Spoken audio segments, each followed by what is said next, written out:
Welcome back to the Facebook live stream of behind-the-scenes interviews from the 2016 inaugural Food Tank Summit here in Chicago. My name is Alia Dalal. I am a chef and the guest host of Chicago's Best on WGN. Joining me right now is Mel Coleman from Niman Ranch. Mel, you're speaking in just a few minutes, actually, on a panel on the future of food. Is that correct? Yes, it's going to be an exciting panel. Yeah. Would you mind giving us just a little bit of background about Niman Ranch? Well, Niman Ranch is really focused on sustainability, and the way that we define it is we talk about small family farms and ranches. That's the key. And most importantly, their economic viability. And since we're in the livestock business, animal welfare practices are vitally important. And so what we've done is that we've garnered the help of Temple Grandin. She's helped us write all of our standards, and so we have pretty much some of the highest standards that there are in the industry. And then if you look at the relationship between people, livestock, and then the natural resources, which would be land, water, and air, then what we do is we try to implement the type of management practices that will leave it so that one generation can pass on a farm or a ranch to the next generation in better condition than it was. But if you look at it in a circle, what has to happen is that you have to produce great quality, great tasting food and present a value to consumers so that they buy it. And then it's economically viable for everyone. And we're not tied into the commodity markets.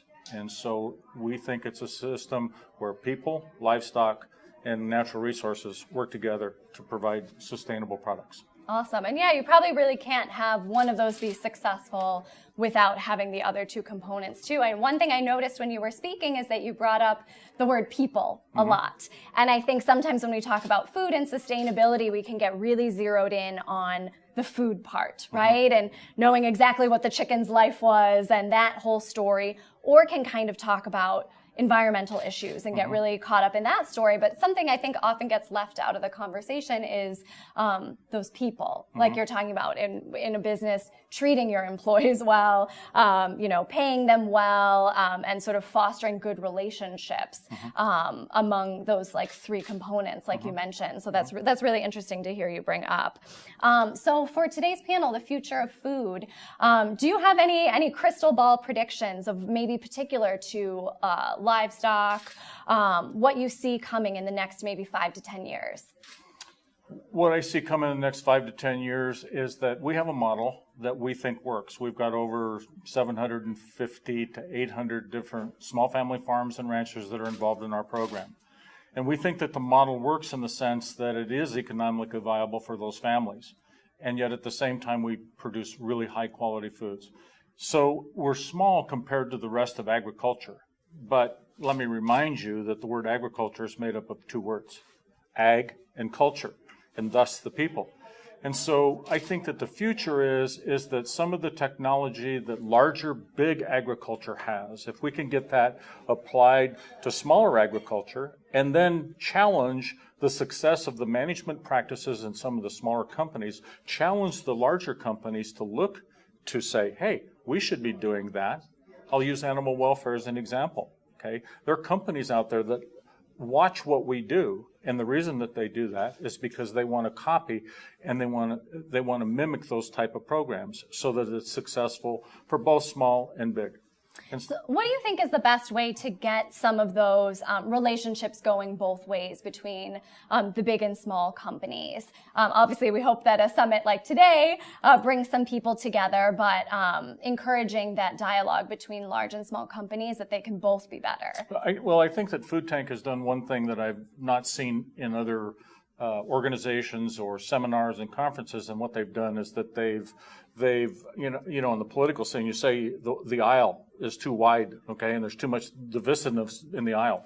I say that we need to narrow the crop rows. We need to narrow the rows so that what happens is that we're working together to improve things. We're not trying to fix things. Sometimes we use the word we want to fix agriculture.